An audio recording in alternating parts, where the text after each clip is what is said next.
So unfortunately, last July, our cat Poops that we got from the Clermont Animal Shelter when it had cats passed away after having a stroke. So it's time to get a new cat. I have the wife, BJ, here with me, but we decided to come to the Hamilton County Animal Shelter where they have cats and they have dogs. What we're going to do is take a little tour and we're going to see how dog adoption works. We're going to see how cat adoption works. Actually, this facility that's behind me is just the dog adoption area. It's another facility that's the cat adoption area.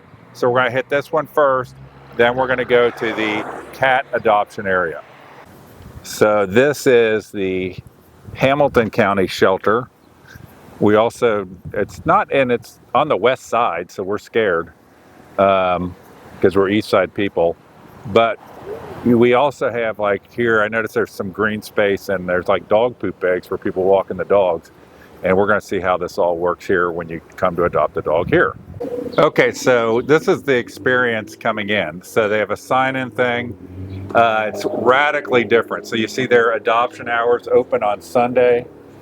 And then we're going to come in here. They have merchandise on display here. And then this is where you walk into. And so a much more kind of open and expansive area than at Clermont County. And this is Jessica, and she got commandeered. She came up to say hi to us and didn't even know, but she's going to kind of show us how it works here so we can then compare and contrast with how it works in Clermont County. And Jessica, it's my understanding that you guys also just won the CityBeat Award for the best shelter and the best cause in Cincinnati. So let's figure out how it works, and Jessica is going to be our tour guide. How does it work here if I will come in and want to get a dog? Absolutely. So right here, we're in our front lobby. So this is our outcomes area. This is where we do adoptions, return to owners, microchips, foster transactions, all of those things. If you're somebody that is interested in adopting a dog, we have a couple of options for you. We do have our kennels open for walkthrough. You're able to walk through, look at the animals that we have. We've got their kennel cards, their bio, description. But we also like to really focus our adoption process on a conversation. Okay. So we like to really learn a little bit more about, we look at this as building families here. Okay. So we want to learn about what it is that you're looking for in a pet. And we like to match you with a couple of dogs that we have here. We have so many of them. So some people, when they walk through, they might get a little overwhelmed. So we like to really focus on that matchmaking process. And then once we find dogs that you're interested in meeting with, you get to go out into our play yards. Okay. So we can see that in a little bit, but you get to meet with the animal. We learn about the animal. All right, so Jessica's going to take us into the kennel. It's a point of contention in Clermont County because you're no longer allowed to go in the back. When we adopted our dog Tilly, we went in the back, which I think is can be important because you might see a dog that's not what you're expecting and you just fall in love with it or something. Emotional connection. And you know how the dog reacts to you. Now in Clermont County, there's the mug book of dogs and you have to pick from there, and that's the ones you're allowed to see. But also Jessica was telling me, like out here they got like, these dogs are very expensive. Like they're going to cost me extra money to buy primo dogs out here in the display. Oh, no. No. No, these are just some, so we have two windows where we can kind of call like our spotlight window. And so maybe these might be dogs that are, might get a little overwhelmed back in the kennels, or it could just be dogs that have a longer length of stay. We want to kind of highlight them a little bit more. Yeah. So this is our first adoption run here. So we have multiple runs here. We do have dogs that are on stray hold or other cruelty case hold, those kinds of things. But these are our adoption runs, and these are all walk through. We've got 80 runs here. 80, okay. Yeah.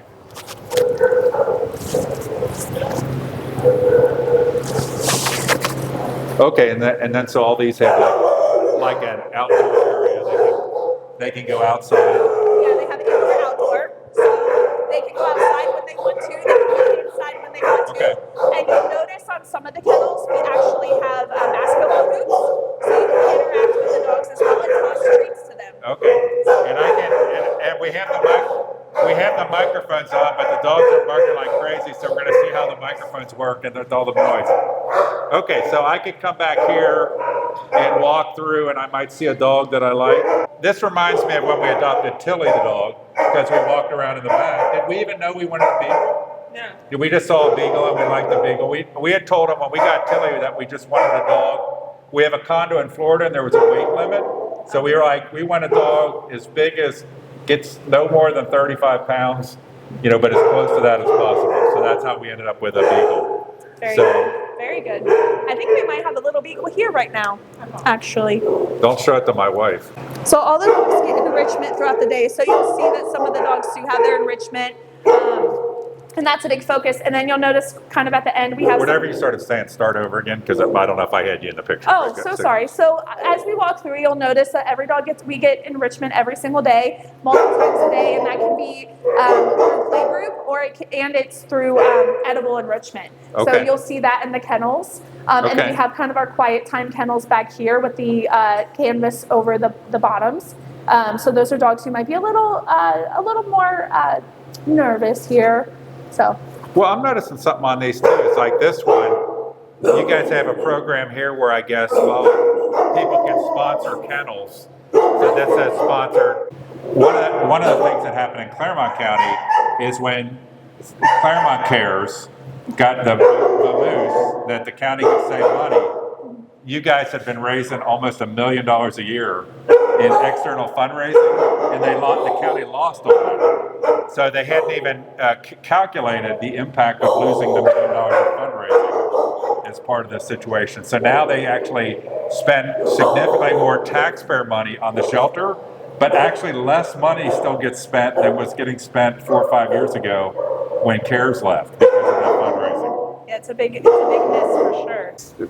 We're going to go look at real quick at a second adoption run, but you have the "More Dogs This Way" sign. Mm-hmm. So this run is very similar. It does have a little bit more poignant dog smell in here.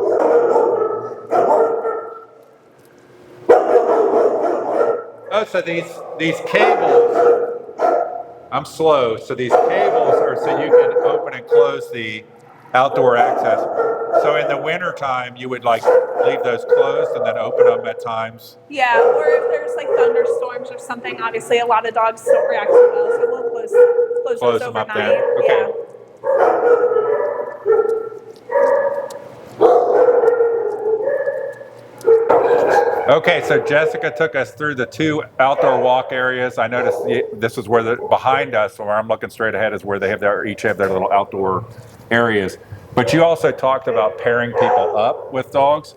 And my wife sometimes is in Florida in the winter and I'm at home and I get bored and I watch stuff on YouTube and I start watching videos on Huskies. And they just seem super entertaining to me because they seem to have huge attitude.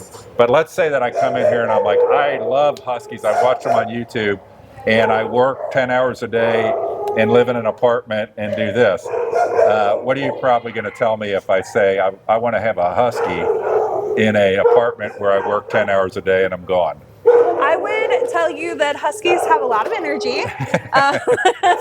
They're great dogs. They have a lot of energy. And really, primarily, what we like to do is we don't want to talk people out of their dream dogs, but what we like to do is really paint a picture of what stimulating a dog like that is going to look like. If you don't properly stimulate a dog and give them the enrichment and the outlet that they need, then you start to get where they get to be chewy at home or those kinds of things. I just think of that when you said that. I think, people can come in, want a dog. I know a problem can be that people get dogs and then they can't take care of them or it becomes too much for them and they could abandon them or bring them back. So I think it is important just not to fall in love with the dog, but to think about what kind of life you can provide the dog. Some dogs are better for apartments. Some are better if you have a farm. So if I wanted a certain kind of dog or certain size of dog and you didn't have that or have it, say I was very partial to beagles. We have a beagle. It fits good with our lifestyle. Is there like a waiting list where people can sign up to say if you get one of these kind of dogs in? A pet request? Yeah. Absolutely. How many dogs do you guys have here that are out in fosters and so forth? So really about 60% of our dog population are in foster. So, so that could be about 230, 250 dogs at any given time. Okay. All right. Well, let's keep going. And we got to get to the cats before the wife gets upset. Okay. So now we just walked down the hall a little bit here outside. And Jessica's telling me about this play area that they have here. So why don't you talk about the play area that you have outside here? Absolutely. So here behind us, you'll see that we have about 4 meet and greet yards. And the middle one, the biggest, which is right behind us, is where we do our play groups.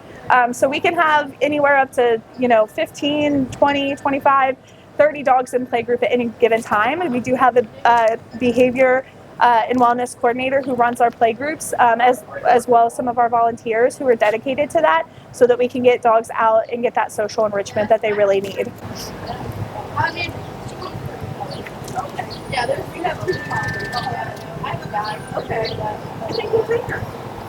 The Clermont shelter is located by the sheriff's office. It's not in an urban area, but it's wedged in between a lot of things. And one of the most shocking things, I don't know if you know this, is there's a gun range directly across the street from the Clermont shelter, so the dogs get PTSD, which is crazy that's set up that way.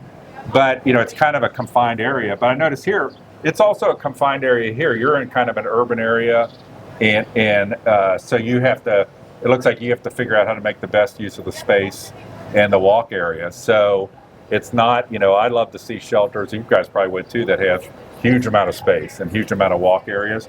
But I think it sounds like you're very proud of the way that you've used the space here. Yeah, absolutely. I mean, it definitely is. We kind of inherited this building that was built back in the 60s. And it's still technically owned by our predecessor. Okay. And we're in the process of building a new building, and we've got some other buildings that we're working out of as well. Okay. But this is definitely not the ideal solution, but we're making it work. So I started asking Jessica about, do they have arrangements with other people to like trade off dogs if they get an overabundance of a type, work with another shelter. And we started talking about private rescues and things like, breed-specific rescues like basset hounds or something like that. And I thought it was interesting. You started to say the statistic of how many dogs come in here a day. So why don't you just recount that? Yeah, absolutely. So in shelter and rescue world, it's absolutely networked. So we all need to work together. While we do work with breed-specific rescues, we're averaging 15 plus animals coming in a day. So a lot of times it might just be, we're high in population. Okay. And we might work with other rescues. But 15 animals a day, is like every day you come to work and be like, we're probably going to get about 15 animals today come in? Absolutely. Yeah. So, it's funny, in Clermont County, they had a hoarder type situation where they got like 30 or 40 dogs at once. Mm-hmm. And they talked about it for like a month and a half, and it sounds to me like here, the volumes you're dealing with, you're having to every day be making the right decisions of how to manage the space, how to get dogs moving. So BJ's trying to get a t-shirt for her birthday, but in the time we were in the out looking at the dogs to now, there's a huge mob of people in the lobby adopting, getting fosters, dropping off fosters. Okay, so we finished the tour of the dog area. BJ got a t-shirt for her birthday, which is tomorrow. And now we're going to head to the cat building so we can try to hook ourselves up with a new cat. Okay, so now we're over in the other building, which is an experience, but they're going through a lot of remodeling, and this is the cat area. And so, as you know, Clermont County doesn't have any cats, so we're in here. I'll get some filming. We're in the kind of the back area to look at cats. It's all construction zone around here. And then I'm walking out to where we came in, which was kind of a little bit of a lobby and people out here getting cats. And we'll see how it's coming along back here getting a cat. Now we're standing in front of the cat building, and it's a huge amount of construction. We went in the wrong door, and it looks like they're building kennels. But the actual number of cats they have is very small, and most of them, I have to tell you, it seemed kind of screwball to me. They took us to see cats in an area and then told us all those cats are on hold and you're not allowed to have them. You can get them at some PetSmart event. So we would have adopted a cat named Calypso, don't you think? Yeah. But Calypso is not allowed to be adopted right now. So that seemed a little screwball to me. So I'm sorry, but we did not succeed on getting a cat here. And I have to say that the way the cat thing is working is kind of disappointing. Especially because they took us to see cats they took us in an area and then told us that those cats weren't available. So that seemed kind of crazy to me. Yeah. So any event, maybe we'll hit up Rick Barron. I think he runs a cat rescue in Amelia, and we'll take it from there. Yeah, there you go.